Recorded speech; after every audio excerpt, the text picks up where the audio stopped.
Story 1. Though things appear to have quieted down, it only looks that way because of the virus. The movement is still very much alive. Things like this have been circulating around, free educational material that protesters can read, so that once we can safely go back out, we have a more planned strategy that will help us push forward. Thank you for not forgetting about us. Thank you for the acknowledgement, but I urge others to donate to the 612 Humanitarian Relief Fund, which helps protesters who have been arrested get a job, pay for legal counsel, medical treatment, and more. Story 2. First rule of being a frontline protester. You never identify yourself as a frontline protester, even on the internet.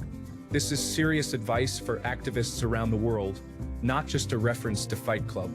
Please don't underestimate how far a government would go to keep their power, even if you live in a democratic country. I don't mean the original poster is asking a bad question. I know this is a genuine question about the current situation of Hong Kong. I just want to remind those who have been on the front line not to expose themselves while explaining the situation. This comment doesn't say or imply I am a frontline protester. Story 3. Good morning. Protests have largely stopped because of COVID-19. Some members of the pro-Beijing party are trying to push Article 23 amidst all the paranoia and attention focused on the pandemic. Aside from that, police resentment still lingers. The people have not forgotten. There are still blatant incidents of police misconduct taking place against journalists. The double impact of protests and the coronavirus has hit retailers and businesses especially hard. A drive to the hospital the other day showed rows of shops that have closed down or are close to closing down. I suspect things will pick up again after the epidemic subsides. We know that economic downturns are not good for civil obedience. Our country, from a social perspective, is struggling. Story 4. Hi, I am a Hong Konger, but not one of our frontline protesters, whom we call the Braves. With COVID-19, it's become increasingly risky to gather for protests or anything similar, so primarily large activities have subsided, except for some, such as the gathering to mark the Yuen Long attack a few days ago. Some smaller activities, which are equally important to the movement, such as Lenin Walls and Lunch with You, are still ongoing. I can go into detail about the protests before COVID-19. There were moments when I was protesting that it became bloody and violent. It changes in the blink of an eye. Once, I was at a memorial for the deceased student Chow TSC Lok, and at 9 p.m., the official curfew for large unauthorized gatherings, police in riot gear surrounded the park we were in, asking any young person dressed in black for their identification and basically arresting anybody who refused. It didn't get too dangerous that night because the memorial was still considered a religious gathering. But in other protests, such as the one that happened in Central, it can get bloody really quickly. In the middle of the protests at 5 p.m., rather than 9 p.m., as the police said, they suddenly disapproved of the march and ordered everyone to evacuate. This was impossible because Hong Kong is a tiny city, and there were hundreds of thousands on the streets. When we couldn't do it, they set up water cannons and fired tear gas. In another protest in Central, during the occupation of the Chinese University of Hong Kong, they fired tear gas 40 minutes after it began, right when people were beginning to join. It was nearly impossible to avoid getting hit by the gas. Then they started grabbing people, mostly those dressed in black, and literally beat them up right in front of me. There have been many times I've witnessed police abuse. I saw a teen dressed in black just walking near the vicinity of a protest, and a police officer grabbed him by the scruff of the neck and slammed him against a wall. I saw a boy bleeding from the head after he got hit by a tear gas canister. I witnessed an old man who tried to shield a protester from the police get pushed onto the ground. I met with university students from the University of Hong Kong when they occupied it to bring them food. It broke my heart when I saw baton marks on their arms and wrists and bruises on their faces. They told me I was too young to be there and urged me to leave. These people are kind. It hurts me deeply to know that they are risking their lives like this. I implore everyone not to forget about Hong Kong. Story 5, throwaway, obviously. Not what you would call a hardcore frontline, but I have been to various protests and inhaled tear gas. To be honest, even before the virus broke out, the number of people going out to protest has dwindled as time goes on, with a few special occasions seeing a sudden influx of people going on peaceful walks and rallies. At least that's the nature of the event. Obviously, the government and police disagree. But on the front lines, though, most people are very supportive and friendly to each other, and you'll basically get all the help you need should you just speak up. I don't know if international media reported much on the two incidents where the police basically blocked in two universities, fired a crazy amount of tear gas, and arrested a lot of protesters. But after that, a major issue that kind of popped up was that with a lot of more experienced frontline protesters arrested or under bail, the less experienced had to step up. What happened was that in the following protests, people were definitely less organized and aware of what to do. Many times we've seen people just provoking the police and not running away in time, or just occupying a spot until a lot of people just get arrested. After the breakout of the Wuhan virus, there have been a lot fewer protests, but similar events still garner a lot of attention from protesters, and a lot of us show up to these events, such as monthly gatherings on the 31st at Prince Edward Station due to the incident where police basically entered the station in a train and used a lot of unnecessary force on citizens last August 31st, or holding vigils for those who have fallen from the protests. Psychologically, though, I think all protesters, frontline or not, are mentally exhausted. Our government manages to go lower with each policy they make, and police brutality just gets worse every day while their power remains unchecked. I'd go as far as to say that we are really desperate, but we're still not giving in. Thanks for asking. It means a lot that internationally people still care about us. Story 6. I am from Hong Kong, but not a frontline protester. Public gatherings have mostly subsided as most organizers don't want to risk further contagion. There are still people who come out and block the roads on monthly anniversaries of July 21st, August 31st, and the death of the college student protester. I think that's November 13th. The prosecution from the government hasn't stopped. Just yesterday, a councilwoman was arrested with a charge that was not used since 1967. Radio Television Hong Kong, which produces documentaries and satire shows, is under attack from the pro-Beijing camps. The police beat suspects until they are too injured to attend their court hearings. But on some fronts, the fight is still continuing. Volunteers still put up poster art on walls, even though the risks of just doing that have been getting greater and greater. There are people planning the strategy for the Legislative Council election that will take place near the end of 2020. You see pictures of masked protesters holding the Free Hong Kong Revolution Now flag around Hong Kong to remind people not to forget about the cause and the people who made sacrifices for it. Groups are still trying to get other countries to pass legislation to support our fight for freedom and autonomy. Some individuals are trying to sue the police in a civil suit. Also, some pro-Beijing Legislative Council members are pushing to pass Article 23, a national security law which will effectively end freedom of speech and assembly. There has been a lot of talk about how to push this back, so I guess we will see.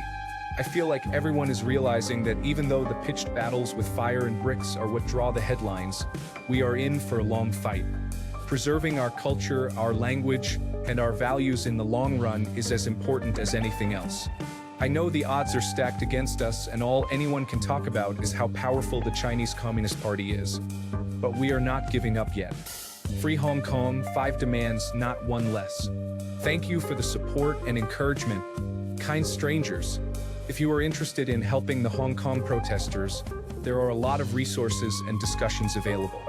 There are some easy things you can do, like following high-profile protesters on social media or supporting legislation to ban exports to the Hong Kong police if you live in the United States or Europe. We appreciate all your support and encouragement. Wherever you are, please stay safe and stay healthy. Story 7. Haven't been in Hong Kong to protest in a while, but since half of my family lives there, I'll chip in. My grandfather is ill right now, not from COVID-19, other medical issues, so my relatives have been busy visiting him and taking care of him. Not many rallies since the outbreak, but discussion on China's handling of the pandemic is obviously present, oftentimes very critical, though some concede that whatever the United States is doing is worse.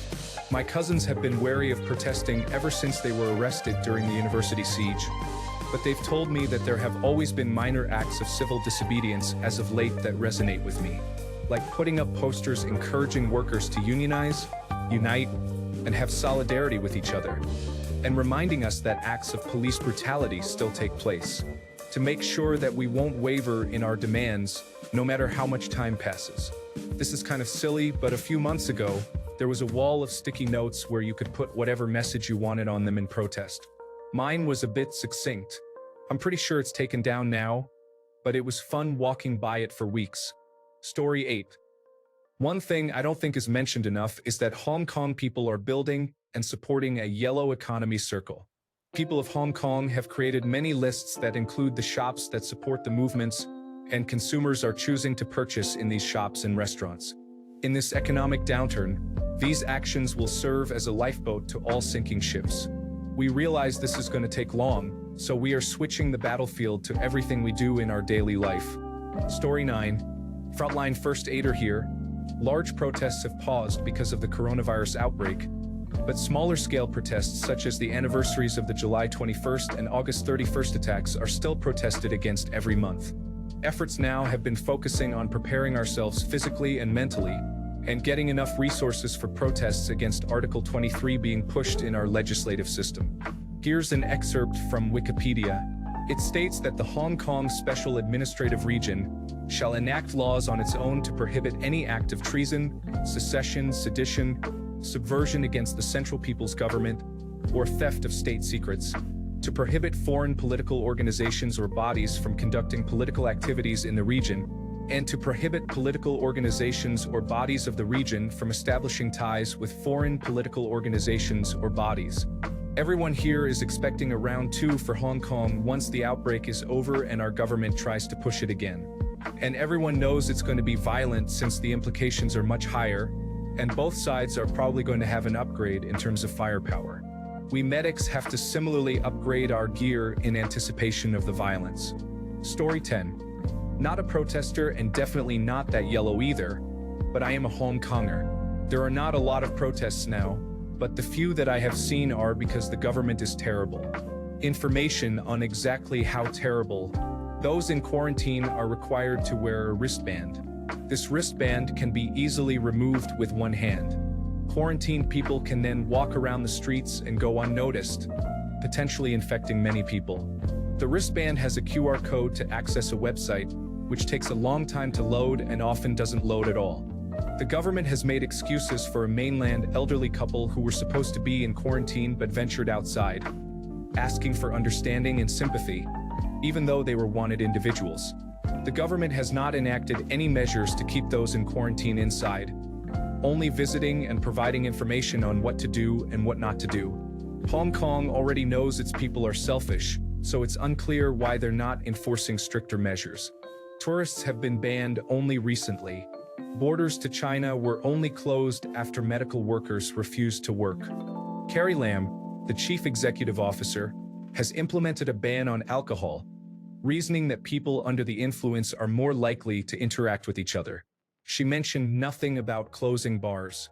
She has also encouraged Hong Kong residents not to wear masks unless they feel sick, which means that by the time they are wearing masks, it may be too late anyway.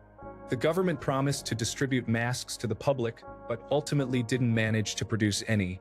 Hong Kong diploma of secondary education exams are postponed and not cancelled, even though International Baccalaureate, A-levels, and International General Certificate of Secondary Education exams are cancelled for us. A plan is being made to name a park after a protester whose body was found in the sea. It's unknown if it was suicide or if the police killed her. People have been saying that this is just a move by the government to appear good and capitalize on her death. Story 11. Also from Hong Kong, but not really frontline. First, we really appreciate you caring enough to ask. We always strive to get as much international attention as possible. There hasn't been much large-scale protest because of the virus. Most people are staying at home.